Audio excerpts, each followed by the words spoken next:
आज भी वीकेंड पर रॉबर्ट अपनी दोनों बेटियों को अपने साथ फैमिली टाइम बिताने के लिए अपने जंगल वाले घर ले जाता है ताकि वो सब वीकेंड साथ में अच्छे से एंजॉय कर सके। शाम को जब रॉबर्ट टीवी पर न्यूज देख रहा होता है तब हर तरफ से अजीब खबरें आने लगती हैं कि कैसे पूरी दुनिया में एक साथ इलेक्ट्रिसिटी बंद हो रही, कि कुछ देर बाद उनके घर की लाइट भी चली जाती है और साथ ही उनके फोन का सिग्नल आना भी बंद हो जाता है, यानी अब वो बाहर किसी से भी कांटेक्ट नहीं कर पाएंगे। हालांकि उन्हें लगता है कि ये कोई सीरियस बात नहीं है और गवर्नमेंट जल्दी ही सब कुछ ठीक कर देगी। नैल अब पढ़ने के लिए अपनी गाड़ी से फ्लैशलाइट लाने जाती है, लेकिन वो गलती से गाड़ी का दरवाजा पूरी तरह बंद नहीं करती। वो रात भर खुला रहने की वजह से लाइट जलती रहती है, जिससे सुबह होते होते गाड़ी की बैटरी डेड हो जाती है। अब सुबह जब रॉबर्ट गाड़ी से शहर जाने की कोशिश करता है ताकि वो सिचुएशन का अंदाजा लगा सके, तब उसे पता चलता है कि उनकी गाड़ी स्टार्ट नहीं हो रही क्योंकि नैल ने कल रात गाड़ी का दरवाजा खुला छोड़ दिया था। रॉबर्ट अब गाड़ी की बैटरी चार्ज करने का तरीका ढूंढने लगता है और बाहर दोनों बहनें रेडियो से ये जानने की कोशिश करती हैं कि बाहर दुनिया की हालत कैसी है। रेडियो पर कहा जाता है कि लोग फिलहाल इंतजार करें, हर देश की गवर्नमेंट पावर वापस लाने की कोशिश कर रही है और तब तक आम लोगों को सब्र रखना होगा। तीनों अब अलग अलग तरीकों से गाड़ी स्टार्ट करने की कोशिश करते हैं, लेकिन उनका कोई भी आइडिया काम नहीं आता। साथ ही वो रेडियो पर सुनते हैं कि साइंटिस्ट अभी भी समझने की कोशिश कर रहे हैं कि आखिर ये सब हुआ कैसे। तो वो घर पर रहकर ही रेडियो पर खबरें सुनते रहते हैं, लेकिन अब 14 दिन बीतते बीतते रेडियो का सिग्नल आना भी बंद हो जाता। इसलिए रॉबर्ट अब अपनी गाड़ी स्टार्ट करने के लिए एक दूसरा आइडिया लगाता है। वो अपने चेनसो का इस्तेमाल करता है जो बिजली से नहीं चलता और उससे अपनी गाड़ी की बैटरी चार्ज करके उसे स्टार्ट कर लेता है। यह देखकर दोनों बहनें भी बहुत खुश होती हैं। तीनों आखिरकार पूरे 10 दिन बाद अपनी गाड़ी में बैठकर शहर की तरफ रवाना होते हैं। उन्हें अब तक बाहर की दुनिया का कोई अंदाजा नहीं था। वो रास्ते में देखते हैं कि शहर के पास वाले घरों को चारों तरफ से लोहे की चादरों से सुरक्षित किया गया है। यहाँ सब कुछ सुनसान है और रास्ते के कई गैस स्टेशन भी बंद हो चुके हैं। तीनों अब शहर पहुंचकर सबसे पहले स्टोर से खाने पीने का सामान लेने जाते हैं।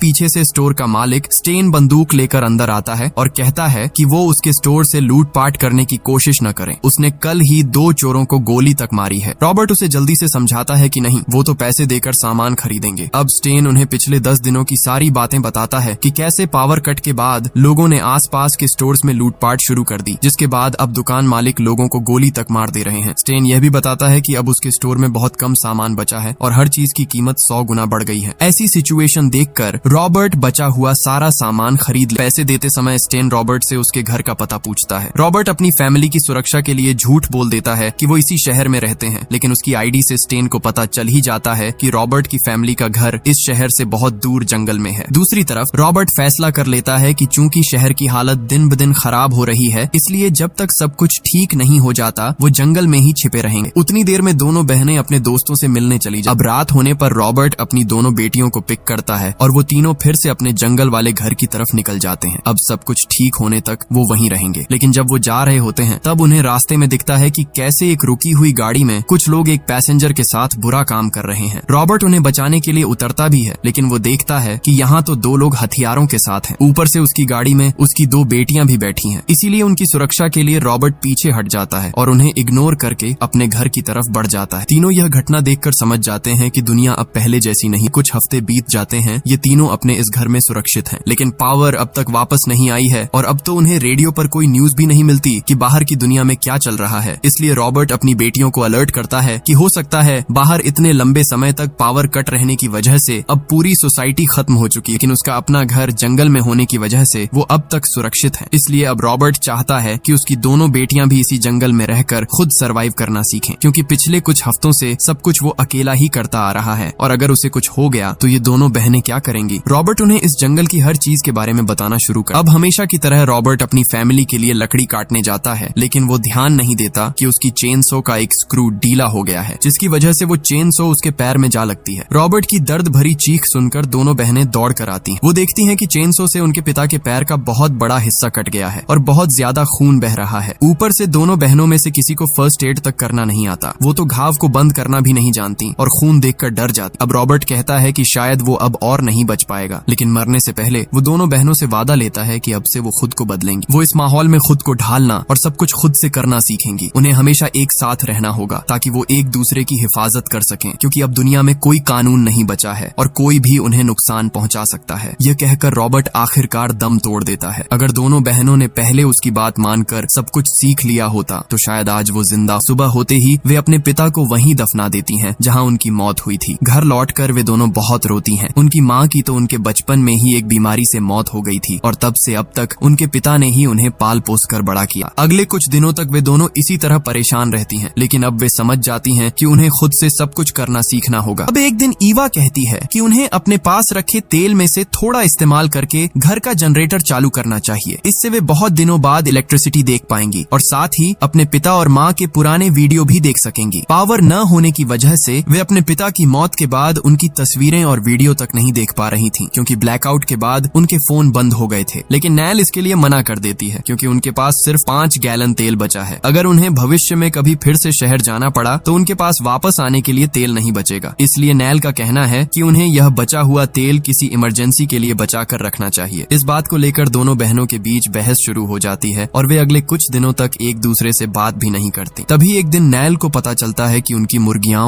गायब हैं, यानी कोई जंगली जानवर रात में उनका बाड़ा तोड़कर सारी मुर्गियां ले गया है। असल में पहले उनके पिता रॉबर्ट बाड़े की देखभाल करते थे, लेकिन तब दोनों बहनों ने कुछ सीखा नहीं था। अब बाड़ा कमजोर होने की वजह से उनकी मुर्गियां भी चली गईं और अब उन्हें अंडे नहीं मिलेंगे। इस वजह से उन्हें अपने बचे हुए खाने में से भी कटौती करनी पड़ती है। हालांकि इस नई मुसीबत का एक फायदा ये होता है कि दोनों बहनें फिर से करीब आ जाती हैं। जो एक हफ्ते से बात नहीं कर रही थीं, वे समझ जाती हैं कि ऐसी सिचुएशन में उन्हें मिलकर काम करना होगा। वे फैसला करती हैं कि कल से वे अपने घर को और भी ज्यादा सुरक्षित बनाएंगी। वे चर्चा कर ही रही होती हैं कि तभी उनके दरवाजे पर कोई दस्तक देता है। नैल डर कर अपने पिता की बंदूक उठा लेती है, क्योंकि क्या पता कोई उन्हें लूटने आया हो। वे देखती हैं कि यह तो इलाई है, जो शहर में नैल का बॉयफ्रेंड था। इलाई उन्हें सब कुछ बताना शुरू करता है कि कैसे तब उन्हें लगा था कि सब कुछ जल्दी ठीक हो जाएगा, इसलिए उन्होंने खाने पीने का सामान जमा नहीं किया था। लेकिन जब कई हफ्तों तक लाइट नहीं आई तो शहर की हालत और भी खराब होने लगी। लोग सिर्फ खाने के लिए एक दूसरे को मारने लगे और वो किसी तरह अपनी जान बचाकर शहर से बाहर निकल आया। इलाई बताता है कि वो पिछले 1 महीने से इधर उधर भटक रहा था और फिर उसे नैल के जंगल वाले घर की याद आई, जिसका पता नैल ने उसे आखिरी मुलाकात में बताया था। सुबह होने पर नैल इलाई पास में बना एक ट्री हाउस दिखाती है, जिसे नैल ने पिछले कुछ दिनों में जंगल की लकड़ी से बनाया है। दूसरी तरफ नैल की बड़ी बहन ईवा काफी चिंतित है, क्योंकि अब इलाई के साथ रहने की वजह से उनके खाने पीने की सप्लाई और भी तेजी से खत्म हो रही है। इस तरह तो वे जल्दी ही भूखे मर जाएंगे। इसलिए वो नैल से कहती है कि वो इलाई को यहाँ से जाने के लिए कह दे। नैल इलाई से मिलकर सारी बात करती है। इलाई बताता है कि यहाँ आने से कुछ समय पहले उसे पता चला था कि बोस्टन शहर के हालात अब भी ठीक हैं। वो नैल को ऑफर देता है कि वो भी उसके साथ चले और वे दोनों साथ मिलकर यहाँ से निकलकर पूरी दुनिया घूमेंगे। ईवा भी उसे जाते समय अपनी शुभकामनाएं देती है और कहती है कि वो अपना ख्याल रख। जाने के बाद ईवा कई महीनों बाद डांस करती है और अपना मन बहलाने की कोशिश करती है, क्योंकि वो अब अकेली हो गई है। वो चाहकर भी अपनी बहन को नहीं रोक पाई। दूसरी तरफ नैल और इलाई दिन भर जंगल के रास्तों पर पैदल चलने के बाद रात में एक जगह रुककर सोने का फैसला करते हैं। तभी नैल को अपने पिता के आखिरी वादे की याद आती है कि चाहे कुछ भी हो जाए, दोनों बहनों को हमेशा एक साथ रहना है। उन्होंने मरने से पहले एक दूसरे का ख्याल रखने को कहा था। ये सोचकर नैल को बहुत बुरा लगा। इलाई से कहती है कि वो उसके साथ आगे नहीं जा सकती। इलाई भी जानता है कि वो नैल के साथ वापस नहीं जा सकता, क्योंकि वहाँ पहले से ही बहुत कम खाना बचा है। इसलिए वो अपना सफर अकेले जारी रखने का फैसला करता है और नैल आखिरकार वहाँ से लौटकर अपनी बहन के पास वापस आती है और वे दोनों एक दूसरे को गले लगा लेती हैं। अब धीरे धीरे पावर आउटेज हुए 6 महीने बीत चुके हैं। दोनों बहनें अब इस नई दुनिया की आदी हो गई हैं। वे खाने के लिए जंगल से अलग अलग तरह की बेरीज इकट्ठा करती हैं और उन्हें स्टोर करके रखती हैं, ताकि बारिश के दिनों में उन्हें बाहर न निकलना पड़े। सब्जियां और फल भी वे अपने बगीचे में ही उगा लेती हैं। यानी यह नई दुनिया अब उनके लिए नॉर्मल होने लगी है। अब वे पक्का मान चुकी हैं कि शायद वे अब कभी शहर नहीं जाएंगी। वैसे भी पावर वापस आने की अब कोई उम्मीद नहीं है और दुनिया अब इसी तरह चलेगी। इसलिए वे एक रात का तेल इस्तेमाल करके कुछ देर के लिए घर का जनरेटर चालू करती है। आज आखिरकार 6 महीने बाद वे पहली बार रोशनी देखती हैं। जल्दी जल्दी वे अपने फोन और लैपटॉप चार्ज करती हैं और अपनी फैमिली के पुराने वीडियो साथ बैठकर देखती हैं। दोनों ही बहुत इमोशनल हो जाती हैं, क्योंकि पहले उन्हें कोई टेंशन नहीं थी और सब कुछ उनके पिता अकेले संभाल लेते थे। लेकिन अब जब दुनिया अचानक बदल गई है तो उन्हें भी खुद को बदलना पड़ गए हैं। कुछ देर बाद तेल खत्म हो जाने से सारी लाइटें फिर से बंद हो जाती। अगले दिन हमेशा की तरह ईवा घर के पास आग जलाने के लिए लकड़ियां काटने जाती है और नैल अपने हिस्से का काम करने के लिए जंगल से बेरीज और फल इकट्ठा करने निकल जाती है। इस बार नैल घर से कुछ ज्यादा ही दूर चली जाती है। जब ईवा घर पर अकेली थी तभी पीछे से एक आदमी आता है। ये कोई और नहीं बल्कि स्टेन था, वही स्टेन जिसके स्टोर से रॉबर्ट ने पहले सामान खरीदा था। स्टेन ने छिपकर उनका पता जान लिया था और बताता है कि कैसे शहर के सभी लोग अब भूखे मर रहे हैं और एक दूसरे को मारकर खाने पर मजबूर हैं, जबकि यहाँ उनका परिवार आराम से जिंदगी बिता रहा रहा है। ईवा डर कर झूठ बोलती है कि उसके पिता रॉबर्ट पास में ही पानी लेने गए हैं, इसलिए स्टेन उनके आने के बाद ही बात करे। लेकिन स्टेन गुस्से में ईवा पर झपट पटड़ी दीजता है। वो कहता है कि वो उसके पिता के आने से पहले ही यहाँ से चला जाएगा। ये कहकर स्टेन ईवा के साथ जबरदस्ती करने लगता है। ईवा चिल्लाती है, लेकिन आज नैल जंगल में काफी दूर चली गई थी, इसलिए उसे कुछ पता नहीं चलता। सब कुछ खत्म करने के बाद स्टेन उनके घर से तेल और गाड़ी चुराने लगता है। जब नैल वापस आती है तब तक बहुत देर हो चुकी थी। वो देखती है कि ईवा की हालत बहुत खराब है। वो उसे संभालती है, लेकिन ईवा अब पूरी तरह सदमे में चली गई है। नैल अब पूरे घर को चारों तरफ से कवर कर देती है ताकि स्टेन जैसा कोई और अंदर न आ सके। धीरे धीरे दिन बीतने लगते हैं, लेकिन ईवा उस हादसे से बाहर नहीं निकल पाती। नैल उसका ध्यान हटाने के लिए सब कुछ नॉर्मल होने का नाटक करती है, पर इससे कोई फायदा नहीं होता। समय के साथ 2 महीने और बीत जाते हैं। स्टेन वाली उस घटना के बाद से ईवा अब तक घर से बाहर नहीं निकली। इसी बीच जब वो एक भारी पत्थर हटाने की कोशिश करती है तो उसकी कमर में मोच आ जाती है और वो वहीं गिर जाती है। उसे इस तरह दर्द में देखकर ईवा आखिरकार 2 महीने बाद घर से बाहर निकलती है। वो अपनी बहन नैल को संभालती है और उसे अंदर ले जाती है। नैल अब सुरक्षित तो थी, लेकिन ईवा बताती है कि बाहर का बगीचा उसे स्टेन वाली उस घटना की याद दिलाता है, इसलिए वो बाहर नहीं जा पाएगी। नैल उसे भरोसा दिलाती है कि वो अतीत को भूल जाए और अपने फ्यूचर के बारे में सोचे। अगले कुछ दिनों में